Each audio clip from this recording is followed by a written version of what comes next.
Hey there, everyone. Welcome back to Utility Sports. I'm so excited to be covering a potential Donovan Mitchell trade in this video. I know we already have a generic video up on the channel talking about potential destinations. This one's going to get into that a little bit, but it has an actual concrete trade offer that I think could make a ton of sense, not only for the team getting Donovan Mitchell, but also the Utah Jazz.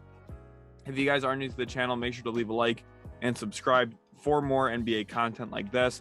And in this video, let's get to it. Donovan Mitchell, future Knicks star. That's what I see happening. Here's our video preview. We're going to talk about the Utah Jazz, their current direction, and Danny Ainge's impact on that. We're going to look at teams that could be potentially interested in Donovan Mitchell. I've highlighted 3 in this video, and I think the third one's going to be a little bit of a surprise team to some people. Then we'll talk about the Knicks' plans and kind of why they're a team that makes sense for Donovan at this current point. And I think they actually have probably the best package of stuff to send out right now, which puts a lot of pressure on them to maybe go out and get a deal done. And then we'll look at a potential trade offer between the New York Knicks and the Utah Jazz that I ultimately think could be somewhat close to what the final deal actually looks like. So here's the Utah Jazz direction. Of course, we're going to start with Danny Ainge. He's the mastermind behind all of this. We know in his time in Boston, he made that huge trade with the Brooklyn Nets, brought in a ton of unprotected first-round picks for Paul Pierce and Kevin Garnett. And at that time, he had just hired Brad Stevens to a long-term contract, who was never an NBA head coach before. And now with the Utah Jazz, we see him doing the same thing. Just hired Will Hardy, who has never been an NBA head coach before, to a long-term deal. Then he followed that up by trading Royce O'Neal to Brooklyn for a first-round pick, trading Rudy Gobert in what was a massive blockbuster trade that I think is honestly one of the biggest trades we've seen in NBA history, on a really impactful player going out to Minnesota in Gobert for 4 firsts, a bunch of role players and other young players. And then we kind of got to the point where we didn't know which way they're going to go. They've got these role players. They've got these young guys. Are they going to rebuild and retool around Donovan Mitchell with those Minnesota firsts? Or will they be in a position here where they want to trade Donovan Mitchell? So the 2 routes, again, route number 1, keep Mitchell and rebuild this thing around him. For me, I've always been a little questionative about that. I've never really believed that that's the long-term goal here in Utah. If you've been following us on Twitter, you know that I've been tweeting even before Gobert got traded that I would be shocked if Gobert was a Utah Jazz player next season. And I'd be shocked if Donovan Mitchell is there long-term. I really would be. Not just because Mitchell doesn't want to be there, I think, but also because I don't think Danny Ainge really wants him there, actually. So then the other route is to trade Donovan, bottom out completely, and build back up. And this is really important, the verbiage I use here, bottom out. If the Utah Jazz are trading Donovan Mitchell, they do not want good players back. They really don't. They want a collection of young prospects who are going to help this team still lose, but maybe build up long-term value. They're going to want this team to lose a lot of games. The goal is to get to the top 3 of the draft, and from there, maybe you land a Victor Wembanyama or a Scoot Henderson or some players who can really change the direction of your franchise while having all of these other draft picks still coming in the door. That's Utah's perspective right now. I know people, when you're going to see trades to the New York Knicks, you're going to think, okay, maybe RJ Barrett. Trust me, the Utah Jazz will not want RJ Barrett. I promise you that RJ Barrett will not be a member of the Utah Jazz. They have no appetite to trade for a player like RJ and then pay him a huge extension. That's just not going to happen given Utah's current state. They don't want to win games. If they trade Donovan Mitchell, the idea is to lose. They're not trying to bring in other solid to good players. That's just not the MO right now in Utah. They're going to try and trade him, get young, and probably bad. And that's okay, because they're going to have an identity then of, hey, we're rebuilding, we're looking at the draft, and Danny Ainge is one of the best people you can have in position to do that. So he's setting himself up to have these draft picks again. So what teams could be interested? Well, first of all, I identified the New York Knicks, then the Miami Heat, and then the Toronto Raptors in that order. I think a lot of teams in the league would love to have Donovan Mitchell. There's going to be more than 3 teams that actually would like to have him, obviously. But these are the 3 teams that I think could even get a conversation started with the Utah Jazz about a potential Donovan Mitchell trade. But 2 of these teams are not like the other. Let's start with the Toronto Raptors and move right to left. Toronto, they've got a ton of good talent on this team, and I think they're a team that would be in a really good spot to make a consolidation trade. Something like an OG Anunoby, Gary Trent, and you trade some picks out to get Donovan Mitchell. Now, again, I said for Utah, they don't want to bring in good players. So maybe you'd have to work a 3-team, 4-team deal where you send Anunoby somewhere, Trent somewhere. And then really at that point, Utah's maximizing the draft assets and maybe pulling out 4 or 5 first rounders in that type of deal, which is a lot to net, but it could be a really valuable move for them. And Toronto would get their build around half court score in Donovan Mitchell, something that I think they've been lacking. Yes, Pascal Siakam was 3rd-team All-NBA this year, but if we're being honest with ourselves, is Pascal Siakam a number 1 option in the postseason? I'm not sure about that. What I do know is Donovan Mitchell can be a go-to guy as a scorer in the half court. Now, is he your main facilitator?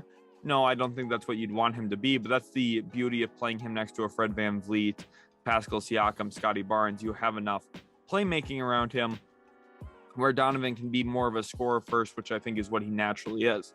Then for Miami's perspective, what could they give up? Obviously, the goal would be to pair Donovan with Bam Adebayo and Jimmy Butler. So Tyler Hero's the player that they put out on a pedestal. They say, okay, here's Tyler Hero, 6th man of the year, and we'll throw in 3 first-round picks. And that sounds like a really good offer, but I don't think that's enough from Utah's perspective. Again, I don't think they want Tyler Hero. I think their goal and their long-term outlook is to, again, bottom out. They don't want to bring in a player like Tyler Hero, so you'd have to work a 3-team, 4-team deal or something to get every piece where you want it to go in order to really satisfy what Utah's looking for in terms of draft pick assets. And honestly, Miami's just a little bit more strapped for that. They just can't send out as many assets as a team like even Toronto or the New York Knicks can, which is why it leads us to the New York Knicks as the clear and obvious suitor for Donovan Mitchell. They have so many assets. They've got a ton of young talent. They're a team that they've been able to keep their band together. They just brought in Jalen Brunson. They're moving up in the world. They're getting a little bit better each and every season. I know this past year was a struggle for them, but I think that honestly, if they're healthy and everything's going right, this Knicks team can at least be competitive in the Eastern Conference. And let's look at some of those assets that they have. They have 8 tradable first-round picks in comparison to Miami, who has 3. The Raptors have 4 that they can trade without having to swap any. The Knicks have 8, right? So you're already seeing kind of the writing on the wall why it's so much easier for New York to probably facilitate a deal here. They also have players that are usable to match money. Derrick Rose, Evan Fournier, you attach those 2 players, there you go. That's your contracts that you need to add in to get to Donovan Mitchell's money. And now, are Derrick Rose or Evan Fournier good players? They're solid.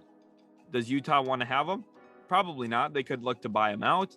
And Evan Fournier, he's got 2 years left on his deal. 3rd year is a team option that Utah would decline. Derrick Rose is an expiring contract. So obviously Utah not really taking in too much long-term money here in that if they were to take those players in. Now you look at some of the young talent that maybe Utah could choose between. You look at Obi Toppin, who's a high flyer coming out of Dayton.